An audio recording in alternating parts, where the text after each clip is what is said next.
The gate was 4.11 million. The new arena record, we broke our own record with that one. The attendance was just over 16,000 people. Fight of the night, Burgos versus Barboza. Performance of the nights were Christos and Oliveira. They all won $75,000, so congratulations to them. Dana, before we get into the main event, just want to ask you for a couple medical updates. Jacare, I mean, clearly he had a break there. Do you have any update or speak to him or know his condition? No, I haven't. I mean, I'm sure he's fine, or I would have heard by now, but no. And how about Shane Burgos as well? That was just such an odd ending. It was kind of, I don't know, a little scary, I guess. Yeah, it freaked me out too. He got hit in the temple, and it took a minute for him to react to it. And then the way that he was laying there, I thought something bad happened, and he got right up and was speaking fine, whatever. But we made sure that he went right to the hospital, and we're getting all the tests that need to be done on him done. So, I don't know if you saw me at the bottom of the stairs, but I'm like, you go straight to the hospital. And he said, I'm fine, and I said, let the doctors determine whether you're fine or not. So made sure his corner knew that I wanted him to go straight to the hospital. Very nice. Appreciate the update. Let's talk about the main event. Charles Oliveira, I mean, a heck of a fighter. Just can you give us your impressions of that fight as a whole and his performance? Yeah, it was an incredible main event. Both guys had an unbelievable performance in that fight, and, Oliveira pulled it out. It was an incredible fight. Yeah. Incredible first round. Amazing.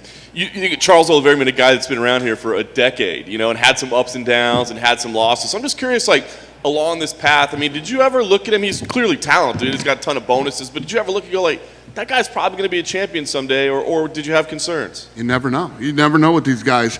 You never know what's gonna happen. I mean, this whole thing was based on timing. When you look at the timing of how this all played out, from Khabib's retirement to Conor losing to Poirier to a trilogy, Chandler looking good in the Hooker fight, Chandler, willing to do anything it took to fight anybody, and just all these things played out for this fight to happen tonight here in Houston, and it was an awesome main event. Right away, as soon as champions get crowned, we start asking who their first defense is going to be against. I'm just curious. I mean, you got guys like Justin Gaethje out there, right? And then you've got this huge main event with Dustin Poirier and Conor McGregor coming up. Do you look at either of those as kind of having an inside track over the other? Is there a clear path right now that makes sense for them? I literally haven't even thought about it. Never even crossed my mind yet. We'll get home and start worrying about that stuff. I'm sure Brazil is going to be excited about seeing him fight again. I mean, we're in this kind of reopening process. Do you have any idea of when the UFC might be back to Brazil? I mean, is that even on the radar yet? No. I mean, I'm sure some of us that live in Vegas are excited to get home and there's no more masks and all that stuff, but I don't know about the rest of the country or the rest of the world for that matter. I have no idea. Take this one day at a time. Yeah. And just on the event schedule overall, I mean, second event with a crowd. We know we got Arizona coming up, Vegas. Is there a move to start moving fight nights back to crowds as well, or are we still just pay-per-views now? Yeah, no. We're not even looking at fight nights. I mean, we didn't even have gates in our budget until October or November. So right now to start trying to find places for fight nights, it just makes no sense. We'll stay at the cozy Apex and do our thing for the rest of the year, I think. Nice. One name I didn't mention in that title mix is Beneil Dariush. I just want to ask you what you thought about his performance tonight and kind of where he stands. He's kind of been on the outside looking in, but he's got a heck of a run going on now. Yeah, listen, he went in and he didn't do anything. He didn't do any favors in gaining any new fans tonight, but, it was tough. A tough go against a fan favorite like Tony. He went in, did what he had to do to win, and he'll get another fight now. One of the top 5 guys. Nice. The last thing for me, I did want to ask you about Tony Ferguson, man. We saw the love for him in the building tonight, man. Super fan favorite, but obviously lost all 3 rounds. Have you talked to him, and where do you think he stands in his career? Because I think a lot of people are questioning kind of what does he have left. Yeah, I hear you, and he had a tough 3 rounds. He couldn't stop the takedown. He couldn't get up from underneath Dariush and Beneil, and. Yeah, he had a tough night, so I don't know. We'll see what happens. Dana, just going off of that, I think Tony has landed something like 30 strikes in the last 30 minutes he's been in the octagon, which is obviously not a very good sign for a fight. What has he had? He's landed 30 strikes in 30 minutes, so obviously not a great output. Do you think this is a case of where that fight with Gaethje just sort of maybe started to wind down his career? Yeah, it could be that. It could be just, time gets us all, so it's one of those things. I don't know which one or both, but unfortunately, it's definitely hit Tony. Yeah, I know you don't do this stuff on the night of the fight, but do you maybe start thinking like, well, look, he's looked so sort of uninspiring that maybe we should start looking at having that conversation with him, or do you let him make that decision still at this point? I don't know. Yeah, I don't know. I haven't even thought about it. He's tough as hell, though, man. He was in that heel hook, and his ankle definitely popped. I mean, his ankle, the rest of the fight, looked like a golf ball and maybe even a baseball. And he kept fighting. There's no quitting that dude. Same with the armbar against Oliveira as well. Yeah, no, he's tough. Yeah, maybe too tough for his own good. Yeah, 100%. I think the question about the fight nights and stuff, we're always asking you, will we go back to crowds for fight nights? It's probably biased with the Vegas-based media that maybe we don't want to travel every week. We'd rather stay at the Apex. Right. Do you think there's a possibility that staying at the Apex versus travel costs, travel expenses, it might work out in the long term that actually we never go back to fight nights with crowds? No. One of the reasons that I believe personally that this sport has grown as big and as fast as it is because we take this thing all over the world. We go into, Oklahoma and places where people usually don't get fights. So the fight nights are a big part of our brand, and we'll continue to do it when the whole country opens up. But for us right now, I mean, we're trying to figure out what's next for the next pay-per-view after Vegas, and guys, I've been to New York and I talk to people from Massachusetts and places like this where people aren't doing shit still. I mean, and I was in New York last week. The Peninsula, one of the biggest, nicest hotels in the world, isn't open and hasn't been open for a year and a half. The St. Regis isn't open. Cipriani isn't open. Some of these, all these places are closed. And maybe some of you here are from New York, but that's crazy to me. Yeah, guy in the back, it's crazy to me. When I go there and these places are all still closed. I mean, you guys that live in Vegas. I was in Caesar's Palace the other day. You couldn't fit more people in that place. It was madness. Vegas is rocking and booming. You come to Texas, you go to Florida. People are living normal lives, but you start thinking about where we take this thing next. A lot of these states are still really, really closed down. Yeah, I don't think COVID's been a thing in Vegas for a while. Yeah. But The Ultimate Fighter comes back on TV on June 1st. I know you can't tell us much about it, but how's the show been? How have the fights been? It's been good. It's good to have it back. It's been a fun season so far, so I'm looking forward to it. Good antics between the coaches? Did what? Any banter between the coaches? Yeah, we had a little blow up the other day with those two. Got a little heated, but then before I left, we had to sit down and everybody was cool. So kind of up and down. Okay. Last thing from me, and I know you love answering questions about these guys, but the head of Triller says that you blocked GSP from boxing Oscar De La Hoya and that you made a move for Jake Paul. Oh my God! Don't even ask me about these idiots. Who gives a shit? Does anybody give a shit? I guess they You do? No, I don't give a shit what they think. You think I care what Triller thinks? No. Are you sick and tired of them mentioning UFC? I don't even take their calls. This idiot calls me every day, texts me every day. Please answer my call. Please talk to me. Why won't you talk to me? Because I don't give a fuck about you. Do your thing. Leave me alone. Go fucking do whatever it is you're doing.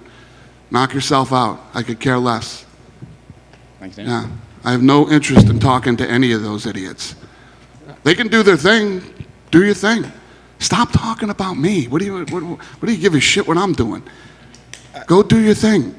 At some point, is it getting annoying that they only seem to ever talk about UFC fighters and UFC talent? No, I get it, but yeah, get out of here.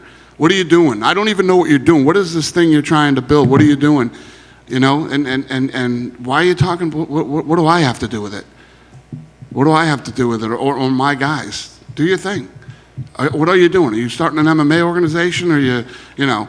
And then you got Oscar, this fucking idiot again in the car that night. Come with us and make more money than you've ever made in your life. We heard that before. Chuck Liddell's here tonight. Grab him, ask him if he made more money than he ever made in his whole life when he went with Oscar De La Hoya. You know what I mean? But you guys keep asking me about these idiots. You guys know they're a fucking joke, but you keep asking me about them when you know they're a joke. You know this is bullshit. You know they're all full of shit, and you know what I mean? But this is what you want. You want me to do this, and I tried not to do it, and I can't help myself. But I don't care what they're doing. Fucking go away. Go do whatever you're doing. Stop texting me. Stop calling me. And stop fucking asking the media to ask me things, okay? Beat it. Get lost. Derek Lewis is back here doing a guest fighter scrum. He was saying he was hoping to make the fight against Francis officially official. Have you had an opportunity to talk to him while you're in Houston?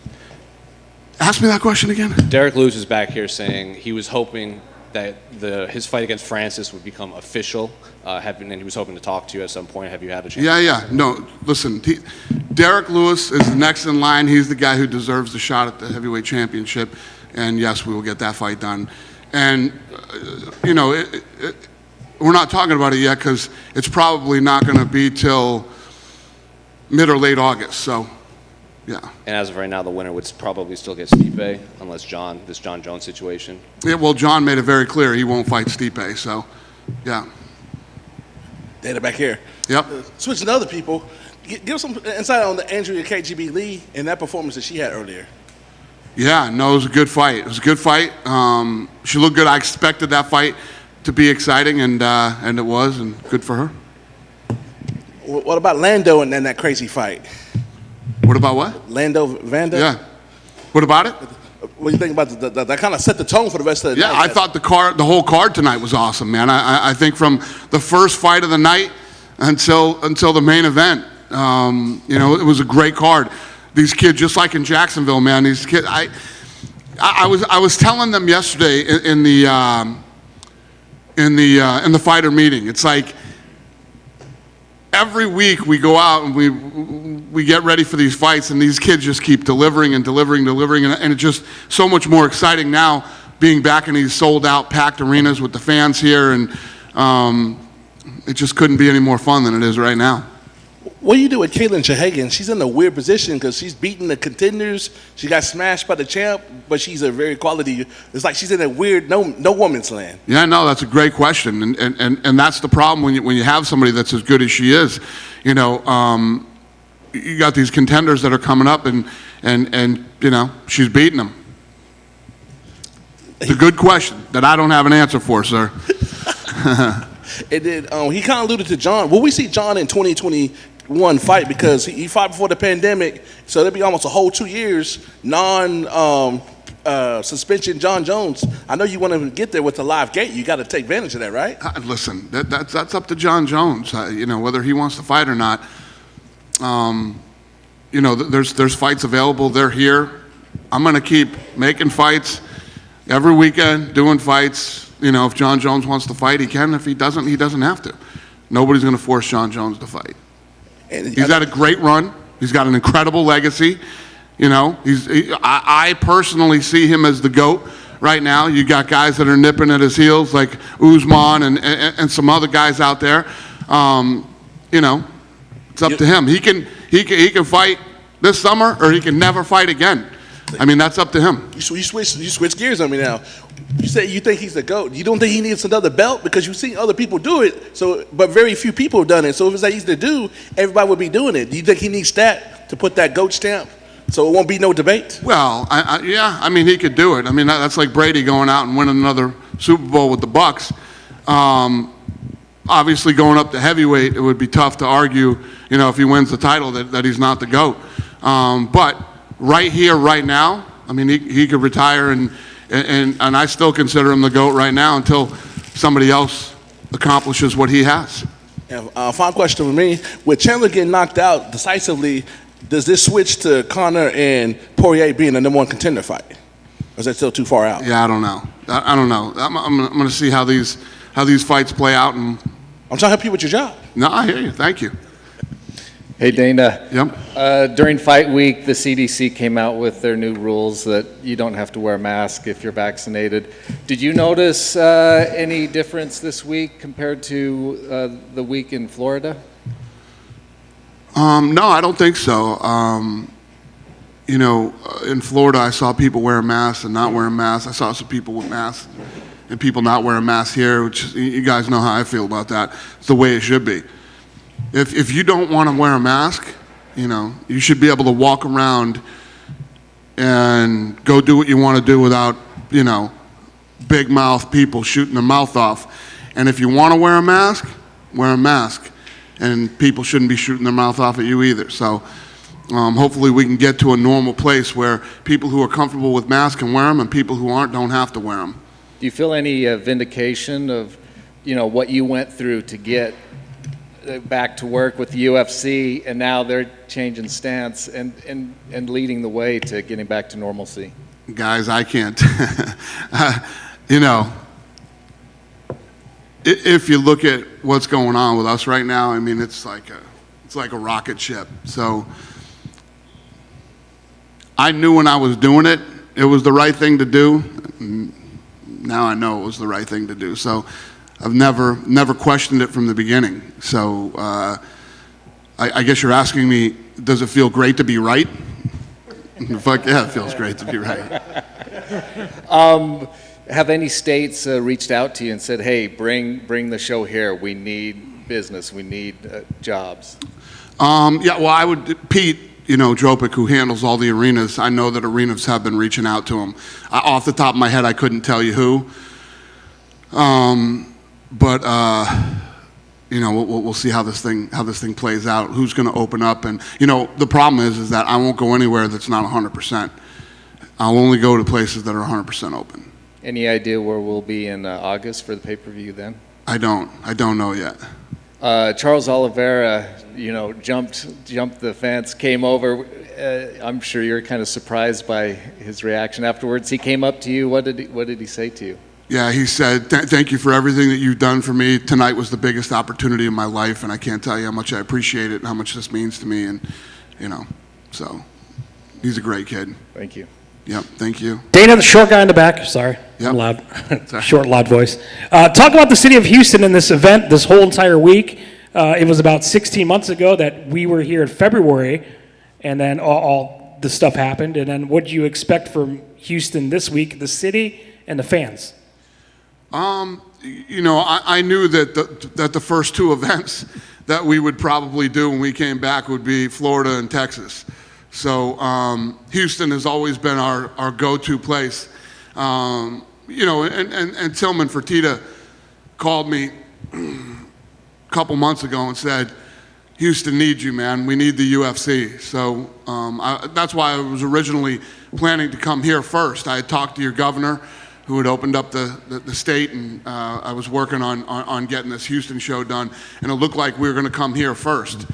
But that didn't work out, so we ended up in Jacksonville and then here second. But the state has always been really good to the UFC, and the city of Houston has been unbelievable to us. So it's good to be back. It was good to be in here tonight. It was good to be here this week. And, me and all my staff and everybody involved had a blast here this week.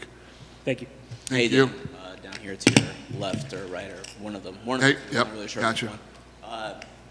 Oliveira, obviously UFC champion now from Brazil. There was like a little bit of a lull for Brazil for a little while, for a couple of years. Is there a little bit of a resurgence with Oliveira and Figueiredo possibly? I don't know if there's ever been a lull in Brazil. I mean, these guys have been dominant in the sport since day one. But a lull is when half the champions aren't Brazilian, I guess. But I don't know if there's ever going to be a time when Brazil doesn't have some sort of dominance in the UFC. What do you do now with Michael Chandler? I mean, he came so close to winning that fight tonight. He came close to being UFC champion. Where do you go with him? Well, listen, he's a great kid. He's one of the best in the world. And, he's not going anywhere. There's a lot of fun fights to make with him still. The big complaint going into this fight was that he didn't have enough experience in the UFC. So if he won, the good part would have been there's tons of guys he didn't fight yet, and I mean, I guess that's still the good part. There's still lots of matchups for him. 75K was the bonuses for tonight. Why? Why the bump? Tony Ferguson, Dana White privilege. That was a pretty good line. That was fucking incredible. Incredible. It's one of the best I've ever heard. Had you heard that one before? No, I never. No. Rampage used to call me Dana. It's good to be white. That's the second best one.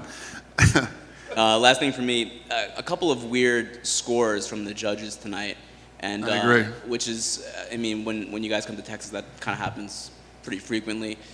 I mean, there are good judges in Nevada and other places. Like, why not, instead of having some of the local guys, and the guy that scored that Lando Venata fight for Grundy 30-27, I think he's only judged 5 events in his life. Why not fly in somebody instead of having the local guy? Yeah, that's a problem. I agree with you 100%. And I know that Mark Ratner is working with these guys, on stuff like that to try to make it better. Thanks. Thank you. Hey Dana, just one question. Now that tonight's come and gone, do you think we'd get some sort of answer with what's next for Justin Gaethje, or are we going to wait till the fight in July? Ask me that again, Shmo. What'd you say? Do you think we'll get an announcement for what would be next for Justin Gaethje or after tonight? Or do you think we'll wait for what goes on in July? I don't know. I honestly don't know the answer to that question. Let us get back to Vegas, matchmaking meeting on Tuesday, and we'll see where we go. Dana, with the way tonight went, and obviously the crowd, is it out of the question to bring a show back to Texas by the end of this year? I tell you guys all the time, man. I'll come to Texas every weekend. I love this place. Again, it's all going to depend on how the rest of the country and the rest of the world plays out over the next 6 to 8 months.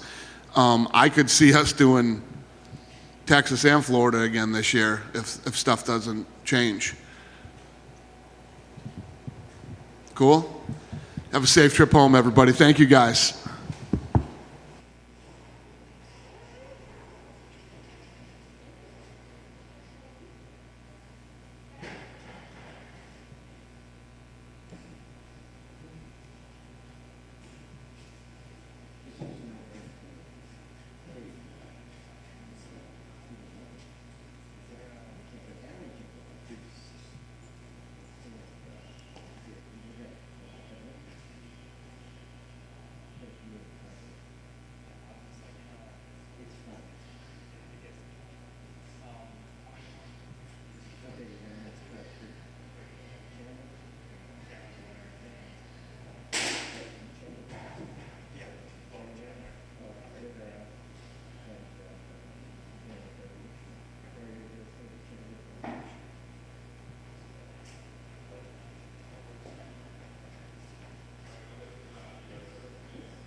What is like for you right now after that crazy fight?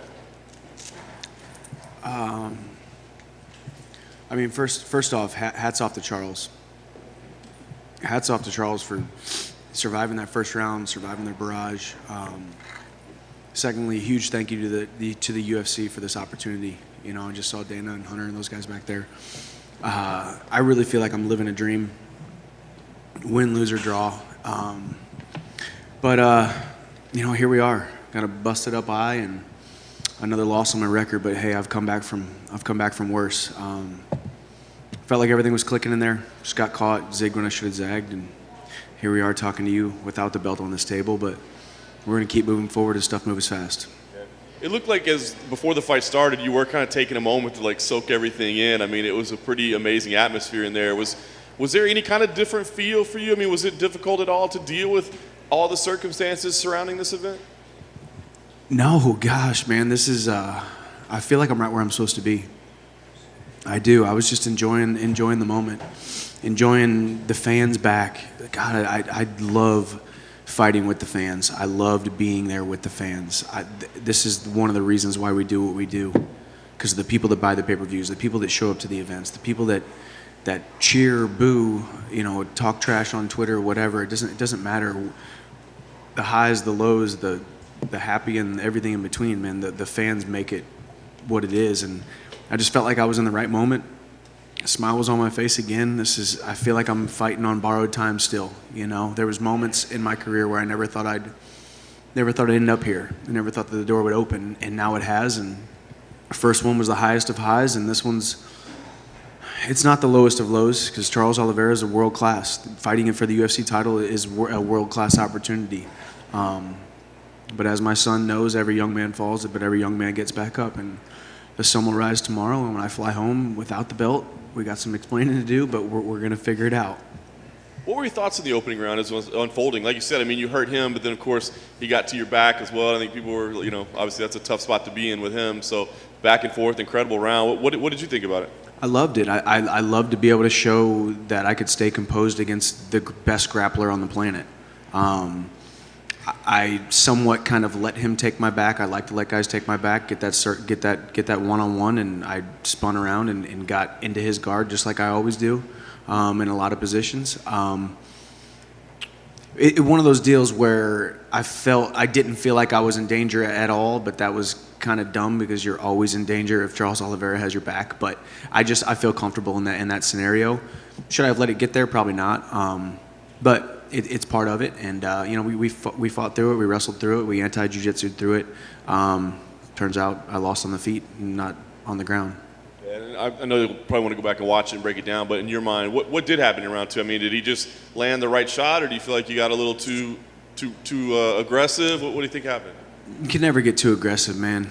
Aggressive is my style, aggressive is me, aggressive is who I am. I don't know, it's the fight game, man. It's 4-ounce gloves, and you zig when you should have zagged, and before you know it, Charles Oliveira's getting the belt wrapped around his waist instead of yours. So, you know, here we are. I've been here before, after losses. The sport moves quickly. I am still world class. Anybody, you know, next to get me into that in line for the title again, I believe I can beat them and beat anybody in the top 5, so we'll see what happens. Last thing for me, I mean, as you said, you'll be back and you'll try to get back to that belt within a year. But ideally, this last 9 months has been pretty insane, what you've done. So I imagine some family time might be enjoyable too. So I guess as you sit there right now, ideally, when would you like to fight again against whoever it ends up being? No idea, man. This is the biggest, the baddest, and the greatest promotion on the planet, with the biggest, the baddest, and greatest promoters on the planet, within the most electrifying division in the sport. There's no shortage of great names. There's no shortage of great opportunities. So we'll see what happens. You know, I would have won tonight. There would have been definitely more time off probably. But I just want to be a husband and a father again too. You know, I want to go give my time to them too. So we'll see. You know, we'll see what's next. Michael, I'm sure this is very fresh, but I remember in the lead up to this, you thought that sometimes Charles, if he faced adversity, would wilt. Do you have a newfound respect? I know you respected him anyway, but do you respect him even more now, knowing that he actually was able to survive some adversity tonight? Yeah, you know, he showed that he had the gall to get through that. I mean, got dropped, got hurt, you know. I mean, I was on top of him. He's really long and did a really good job of tying me up, so I couldn't really rain down too hard of punches or elbows. But he definitely got through some adversity tonight. So I still stand by what I said. I don't hype up fights by being facetious or overstating things. I called it like I saw it, and he showed tonight that he is, you know, tougher than a lot of us thought he was. So hats off to him. He is our champion now at 155, and I'm coming for the belt again. I think the UFC has really enjoyed you in the promotion because you're the sort of guy who makes a point of taking opportunities when they arise. Is that going to, you mentioned you want to take some time off to be a father and a husband, but is that still going to be your attitude? Just grab opportunities whenever they arise and try and keep as busy as possible for this promotion so you can get another shot? You know, I don't know. I just I take each day as it comes, every opportunity as it comes. I have phenomenal management. This whole thing's been orchestrated from the very beginning. It's bigger than the UFC. It's bigger than myself. It's bigger than the decisions that we're making. So, you know, I'll be back in the gym this week. I'm not going to be sparring and doing all that stuff, but I'll be back in the gym this week. I'll be putting some miles in this week. I never take a rest. And we'll see what happens next. We're definitely going back to the drawing board. I will be champion. I will be UFC champion by the time my career is up. And I got a taste of it tonight. Fell short. But as I said, every young man falls, but every young man gets back up. Michael back here. Would it be safe to say before your career's over with, you got to see Charles one more time in the octagon, regardless if he has the belt again, or does it matter? It's all about the belt versus the person. Yeah, to me, it's all about time, circumstance, the belt, the division. You know, I mean, I've never been the kind of guy who needs to get a loss back. You know, Charles Oliveira was the better man tonight. I zigged when I should have zagged. The fight ended how it ended. I hold no animosity towards him or anybody else that I've lost to in my career at this point. We'll see. You know, this division moves quickly. The UFC moves quickly. This is the biggest, baddest, and fastest moving promotion on the planet. So my name will always be in the mix, whether it's Charles or any other guys in the top 10. So we'll see what happens next.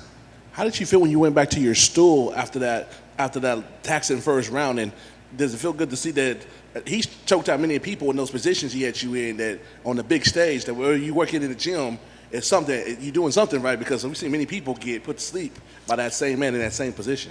Yeah, you know, I mean, in there, I don't know.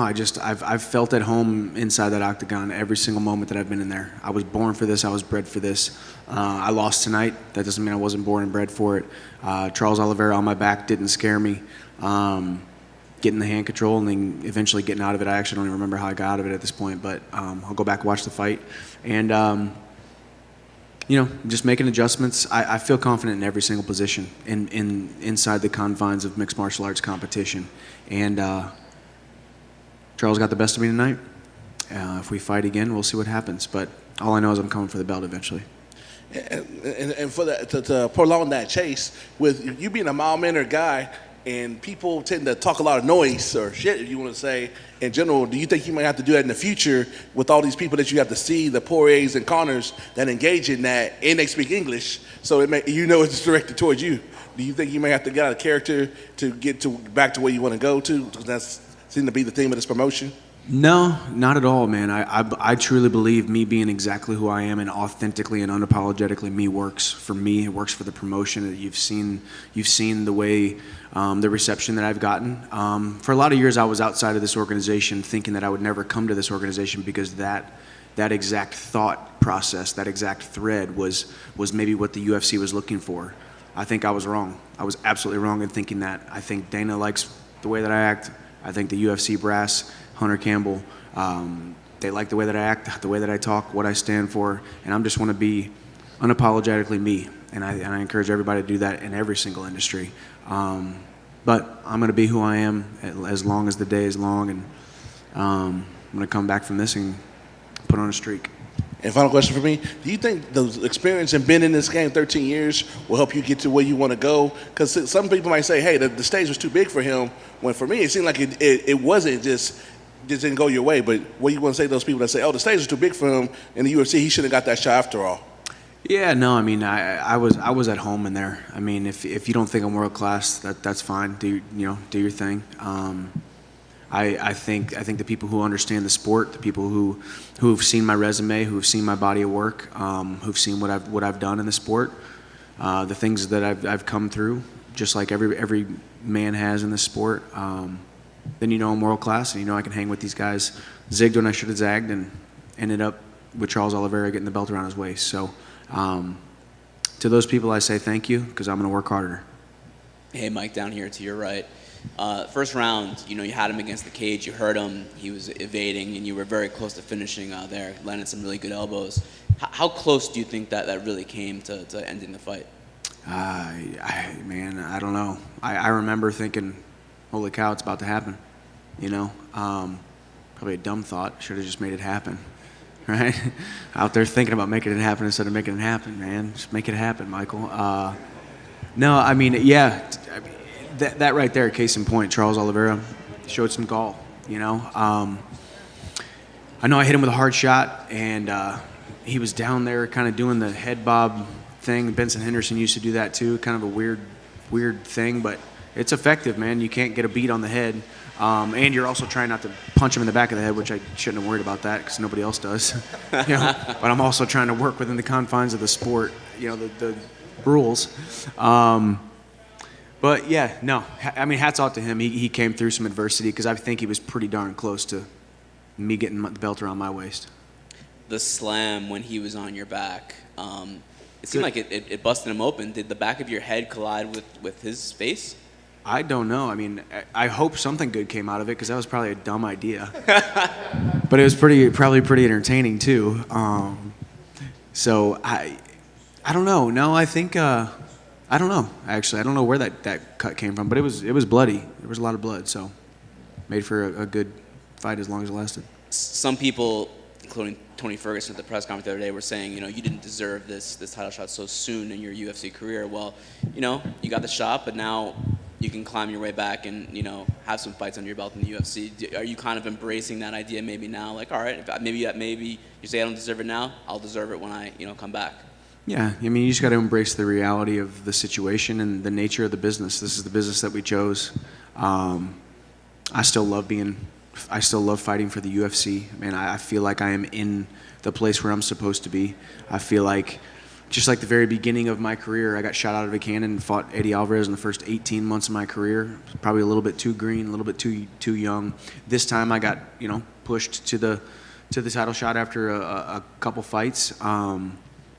I by no means was not ready for this. I was 100% ready, 100% prepared. I have the best coaches, best team around me. I kept saying it. You couldn't have scripted it any better. This seemed like this was going to be it. It seemed like it was a foregone conclusion. And I don't think I ate those words by saying that. I don't think I think I had the confident expectancy that great things were going to happen inside that octagon tonight. And some great things happened, and we put on a great show, and Charles Oliveira was the better man. Charles Oliveira is the lightweight champion of the world right now. And we'll come back. Thanks, Mike. Over here, right behind him. One thing that Dana said about you just before you came out was that it created a lot of possibilities that you basically haven't faced any top UFC lightweights. In looking kind of across the industry at the UFC over the last 10 years, you said that, this isn't personal for you, it's not animosity, but was there anyone stylistically or competitively that you thought, man, I'd like to fight him someday, or I'd like to prove myself against him? All of them, I mean, I was the guy outside the UFC wanting to fight them all till I came in and all of them said no. Now that I have a loss, maybe someone will say yes. So we'll see. We'll see what happens. No names stick out right now. Only name that sticks out is my wife Bree and my son Hap, and the family and friends that are here. I want to hang out with them, and we'll go from there. So we'll see. Great, thank you.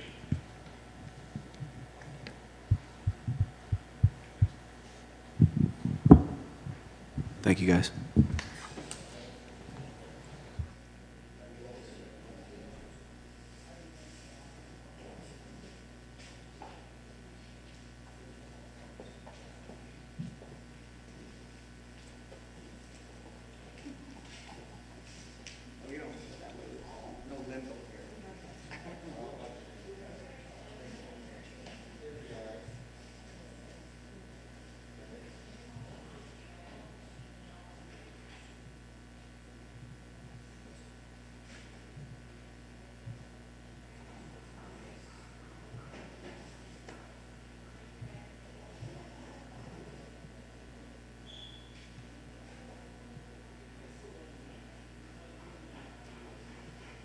Here we go, folks.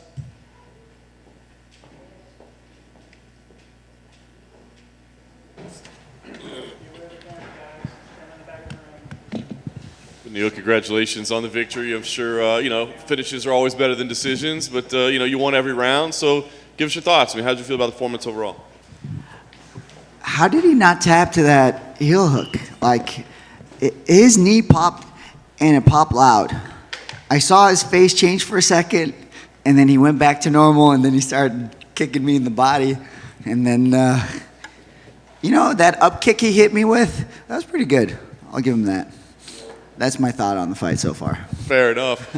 Did you go in intending to grapple as much as you did? I mean, obviously he's pretty dangerous there. Did you want it to be such a grappling heavy contest? At first, you know, I had prepared for the stand-up. It was going to be, I was just going to, you know, show the world that, like, doesn't matter who it is in terms of stand-up. But I also told you, you know, I want to be a champion.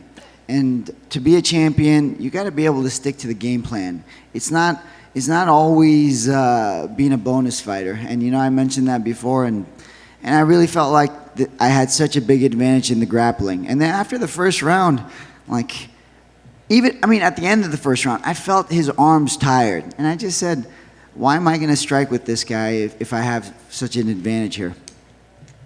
Obviously, the crowd tonight was very much in favor of Tony. I mean, you could tell that from the beginning. But then, you got pretty thoroughly booed afterwards. I mean, what were your thoughts on that? Did you just have to understand because it's Tony Ferguson, or did you take that a little personal?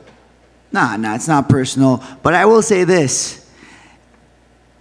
They better not be fickle. The same fans that just cheer Tony on like that, they better cheer for him every single fight. I better not see those stupid comments about Tony, he's done, he's this, he's that. You know, you're going to support him throughout his whole career. Don't support him just for the day, and now that he's not doing well, like, forget about him. So that's the only thing, man. If you're going to be a Tony fan, be a Tony fan for life. I don't want to see that crap about him, this and that. I see so many negative comments online, man. It just makes you want to stay away from it.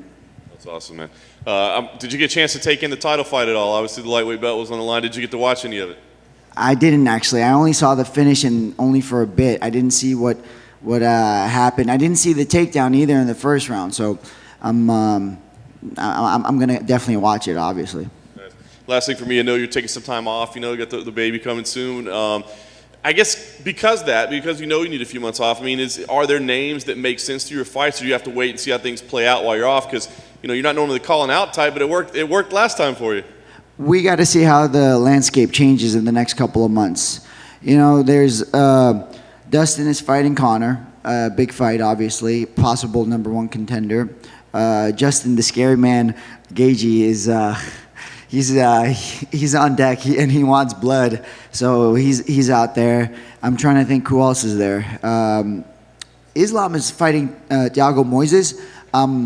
I don't get that fight, but I guess he couldn't find anybody. I think Islam is up there. He's a contender, so we just got to pay attention to who's going to be there available for me. And I'm thinking, like, either December or next year.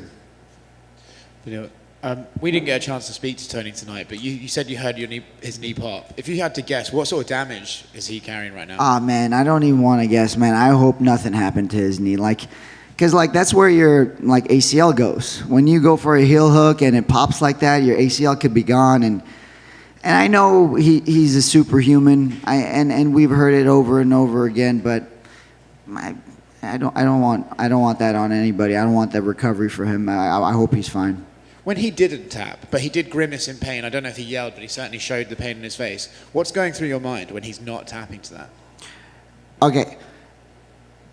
Shock is the first thing, but I'm like, I saw him grimace, and then I went for the same thing, and he just, like, zombie mode and started kicking me. I was like, fine, I'll come on top, you jerk. That's how I was thinking. Like, man, let's just end this. But nah, he's like, no, I'm good. Let's just continue this crap. I was like, all right. Do you think there's anyone else in the UFC who doesn't tap in that situation? I don't know. It popped pretty bad. I mean, more power to you. I hope I could do that if it's necessary. Obviously, at the press conference, he kind of came at you a little bit, and came at everyone, really. But you guys sort of had a moment in the cage together after the fight. Was there any hard feelings? You guys get to clear the air at all in there, or what was said? No, man. I get it. Tony's fought for everything he's ever gotten. Like, he's had to dig deep, and he's had such a crazy career. He had the best streak in the lightweight division, and then he never even got the title. You know, I get the bitterness. I get why he's bitter, but, like, why I can't hold anything against him. I got a little upset because he said something about Justin, and, you know, you guys don't understand how kind Justin has been to me. He thinks I went out to Justin first.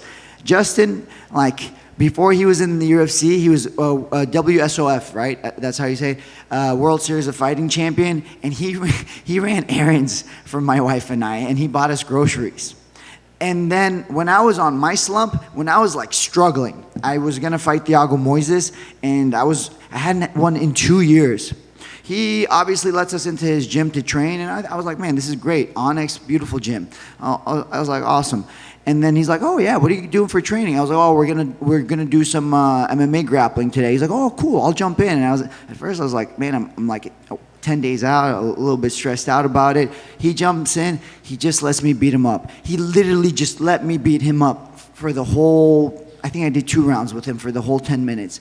Like, he didn't need to do that. I know he's better than that. I know he could have, he could have put it on me too, but just to help me build my confidence, he did that for me. So that's one of the reasons why, like, I got a little upset at the press conference. But and obviously Ollie, I love Ollie. Ollie's been so good to me. He's taken care of me, all, my whole career. So those are the things. But you look at it afterwards, and you're like, I'm just being a baby. Just get over it. Understand where he's coming from. Get over it. Congrats on the win. Thank you. Back here, Beneil.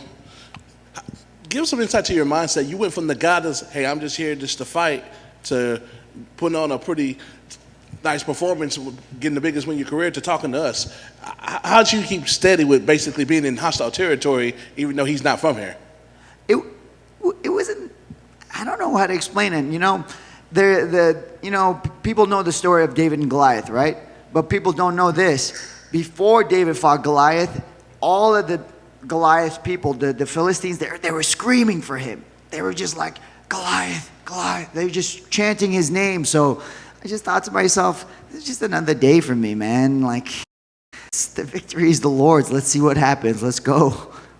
And your music choice to come in, I'm from Texas. I'm from Dallas. This is the Bible Belt, as everybody knows. Texas and Louisiana. Why'd you pick the Lauren Daigle? Because she's from Louisiana.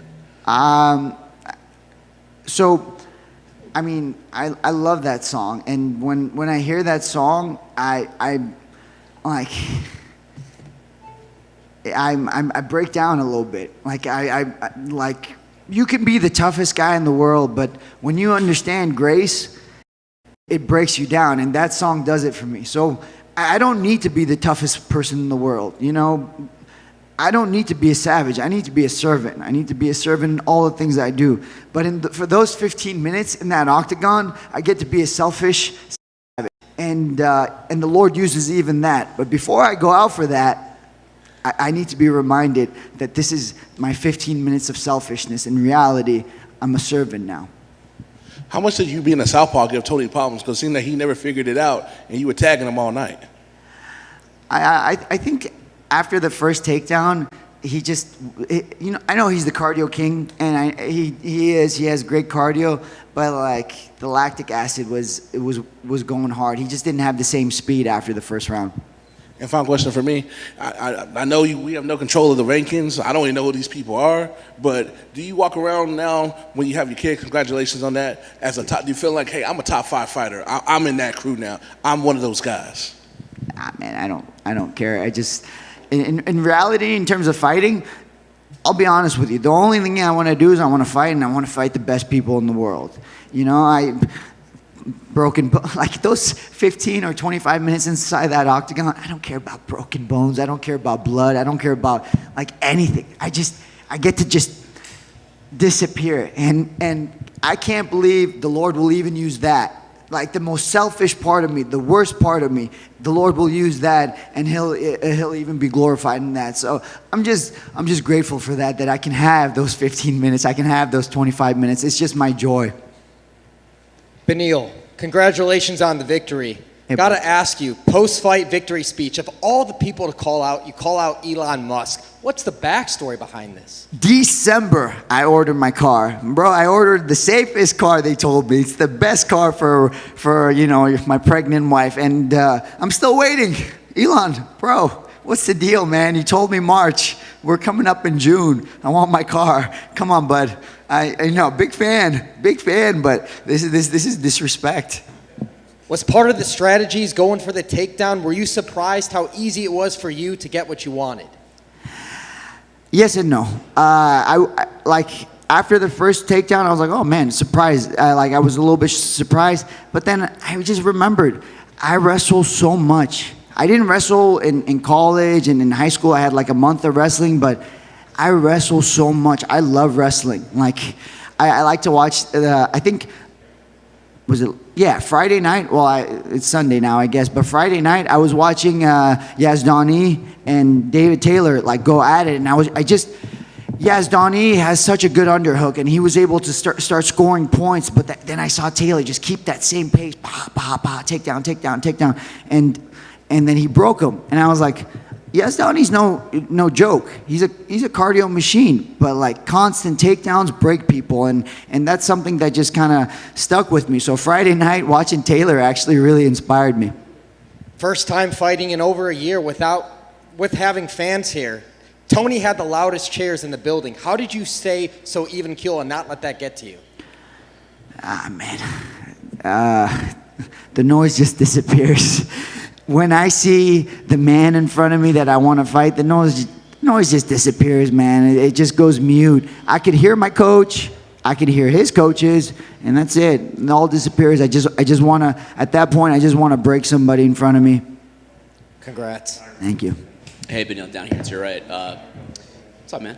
Hey, brother. How are you? Are you aware that Elon Musk is kind of one of your bosses now? Excuse me? Whoa. He's a new member of the board of Endeavor now that they went public. Whoa. Yeah. I'm sorry, Elon, but I'm not sorry. I'm sticking with what I said. Mr. Musk, no more Elon. That's all I got for you. It's all good then. A little over a year ago, after your knockout victory over Drakkar, you announced plans to start building the orphanage in Haiti. Correct. How's that project been going amid the pandemic, and is there any updates on that? It's amazing. It's built. We have a beautiful house in Cap Haitian. We have a little over 20 kids, and I'm hoping to go visit them. This is the tricky part.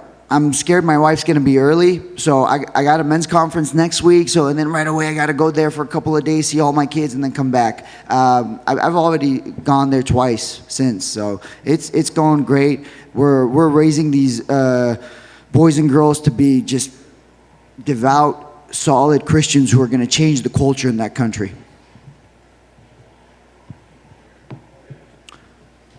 Thanks, guys.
Tracy.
Essa parte eu não preciso fazer.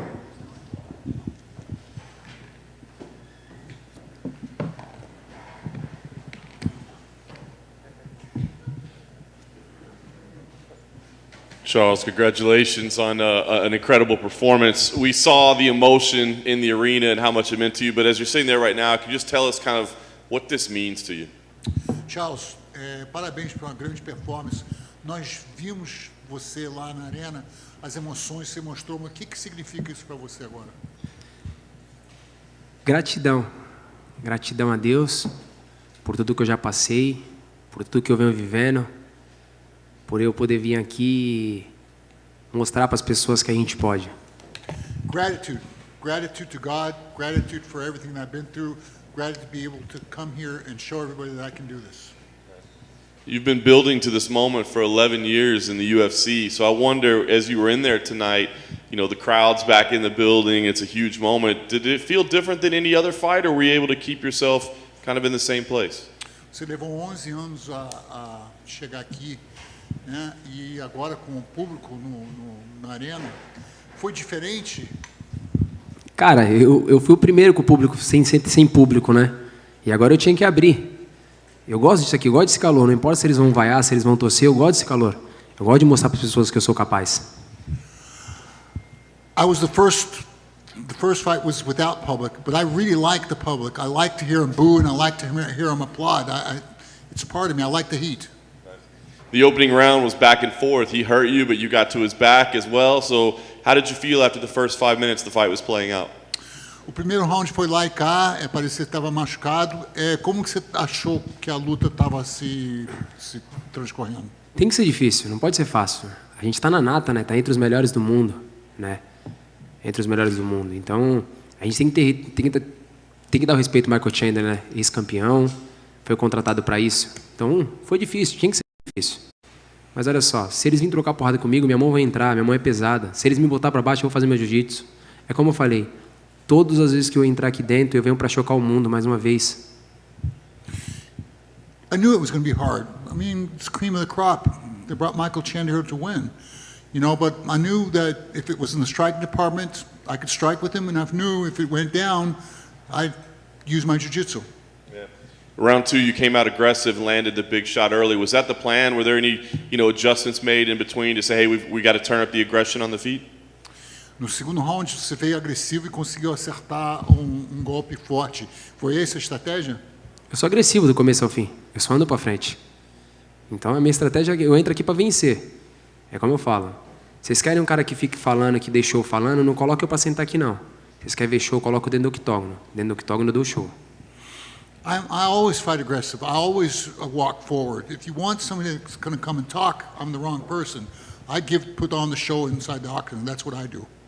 I'm sure you'd like to dominate every fight, but you got tested in this one. I wonder if you kind of like that, because there's been this narrative about your career that if you get pushed, maybe you won't respond well. Michael even pointed it out beforehand, but you were pushed and you responded well. Do you appreciate that? No primeiro round foi round duro, né? Você tem uma narrativa que você às vezes sucumbe com a pressão, mas não aconteceu. Você superou. Era isso que você queria mostrar? É engraçado, né? Vê só. As pessoas, quando vêm aqui para lutar, elas tentam entrar na minha cabeça de alguma forma, né? O Michael falou o tempo inteiro que quando as pessoas me batiam, eu recuava, eu não aguentava a pressão. Cara, ele viu isso aí há quantos anos atrás? Há quantas lutas atrás? Passou. É uma nova era, é um novo Charles, é um novo momento. Eu venho provando e falando isso para todo mundo, é um novo momento, é uma nova era. Não fica falando do passado, vamos falar hoje do presente. O presente são 9 vitórias seguidas. Ou eu nocauteio ou eu finalizo. Eu não venho para brincar. Eu venho para fazer acontecer. You know, people, when I come to fight them, they try to get in my head and say that, but they don't understand that that was the past. That was 8 fights ago. Now, I come here to win. You know, I don't come here to play. And so don't think like that. That's the past. This is now. Eu falei, eu estou bem mentalmente, fisicamente e espiritualmente. Eu mostrei isso para vocês lá em cima. I said, I'm well physically, mentally, and spiritually, and I showed that up there. Nice. as champion, of course, fighters have to come to you now. You don't have to seek them out. But are there fights that you want to see? You know, whether it be Justin Gaethje, whether it be Dustin Poirier, Conor McGregor winner. Are there fights that you want, or what do you see for your future? Como campeão, agora eles têm que vir atrás de você. Mas tem lutas que te interessam? Por exemplo, o Dustin Poirier, o Justin Gaethje, o Conor? Olha, eu batalhei bastante para chegar até aqui, né? Agora eles também têm que batalhar um pouco para poder chegar. Todo mundo vem falando da luta entre Dustin Poirier e o Conor McGregor. Vamos esperar, vamos ver quem vai ser. Meu empresário vai trabalhar sobre isso, vamos ver o que vai acontecer. Eu só quero ir para casa descansar, curtir um pouco esse cinturão. E vamos ver quem é o próximo. I battled hard to get here. Everybody's talking about who it's going to be next, Poirier or Conor. You know, I'll leave that to my manager, and I'm going to go home and rest. Last thing for me, now that you're UFC lightweight champion, can we get you to admit you're not a featherweight? E a última coisa de mim, nós podemos fazer você admitir que você não é peso-pena? Cara, eu pedi bastante isso, né? A gente pediu bastante, conversei muito isso com o Macaco, várias vezes eu conversei que eu queria voltar de novo para os pesos penas, só que eu não quero mais. Eu sou um peso leve, verdadeiramente, não só porque eu sou campeão hoje, mas se eles me dessem a oportunidade de lutar pelo cinturão, com o tempo a gente desceria. Se o Dana White me der a oportunidade de lutar diretamente pelo cinturão do peso leve, eu desço pro peso leve, pro peso pena. Me and Nakako talked a lot about this, and I still feel like a featherweight, you know, but I come in this division. But if Dana White gave me the opportunity to go back there in the featherweight division and win, I'd take it. Charles, over here. At the pre-fight press conference, Michael Chandler described his wrestling as anti-jiu-jitsu. You spent a large amount of time on the canvas with him in the first round, so what did you make of his grappling and his strength on the canvas? Bom, o Michael Chandler na pré-conferência, ele falou que o wrestling dele é anti-jiu-jitsu. Você passou uma boa parte do primeiro round nas costas dele. O que você achou do anti-jiu-jitsu dele? Cara, isso aqui é MMA, não é wrestling, não é jiu-jitsu. Minha vida inteira eu fui um grande lutador de jiu-jitsu, sou um grande lutador de jiu-jitsu, só que a gente tem que ser o melhor em pé. A gente tem que ser o melhor no chão, a gente tem que ser o melhor no wrestling, a gente tem que ser completo no MMA. Por isso que hoje eu venho de 9 vitórias seguidas, porque eu aprendi isso. Então não adianta você ficar falando que você é o melhor wrestling, você é o melhor Muay Thai se você não for completo em tudo. Eu sou completo em tudo.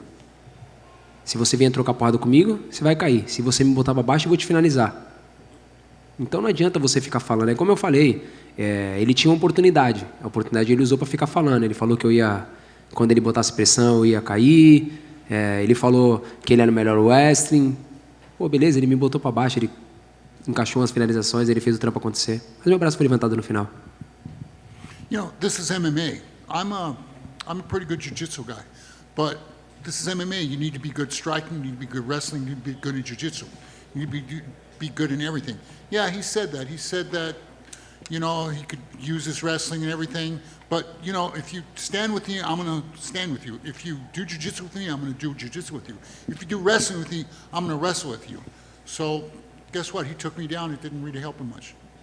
And in the build-up, you actually predicted a knockout. Obviously, you have the record for most submissions, but you knew you would finish this fight with a knockout or standing. So what did you see in Michael Chandler that showed you that you could finish him on the feet? Você previu que você ia nocautear o Michael Chandler.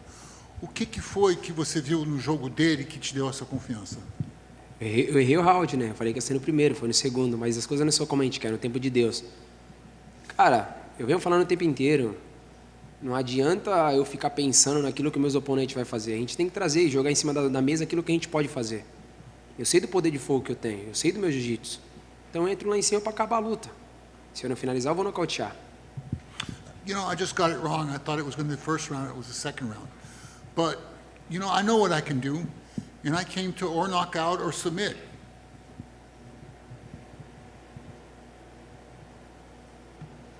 Hey Charles, over here to your right. 28 fights you've had in the UFC. It's the longest road that any fighter has ever had to get to a UFC title ever. The longest road. How does that make you feel? Bom, 28 lutas até você chegar a esse título. Foi a estrada mais longa que qualquer outro lutador teve que percorrer para chegar a esse ponto. Como você se sente com isso? Se sinto pronto.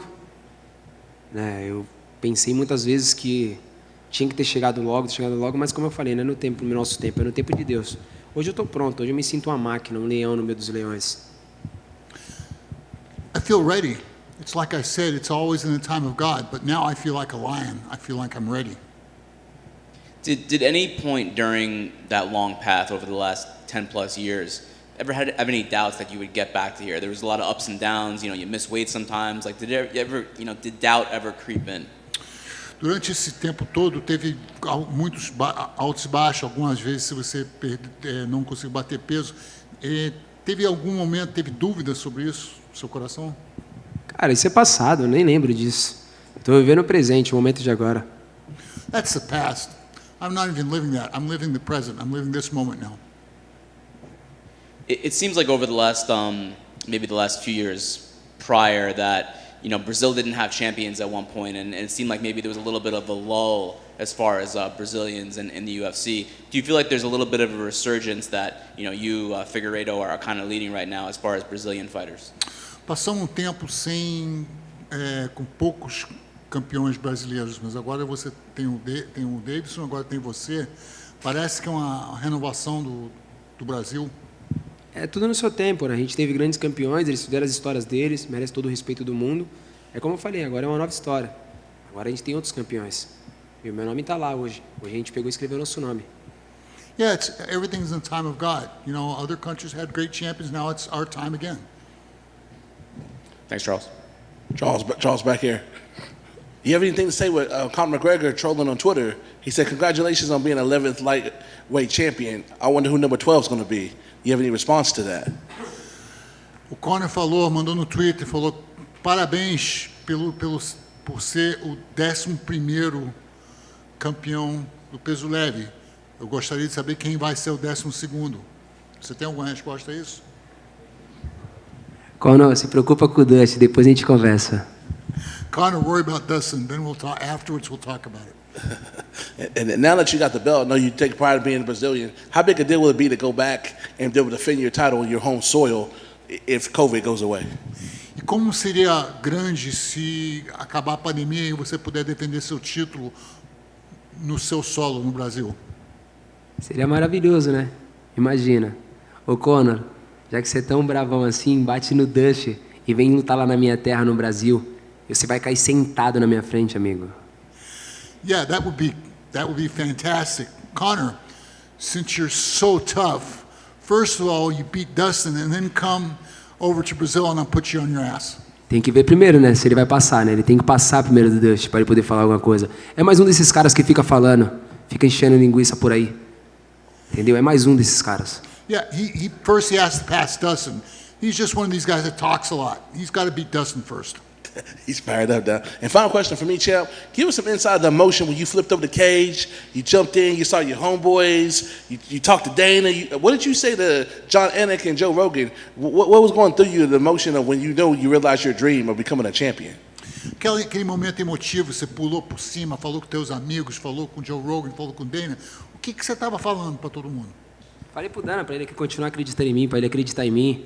Agradeci o Joe, né, ele foi um dos caras que mais falou que eu merecia essa oportunidade. Então, pô, tava ali, tava feliz, só tava curtindo o meu momento.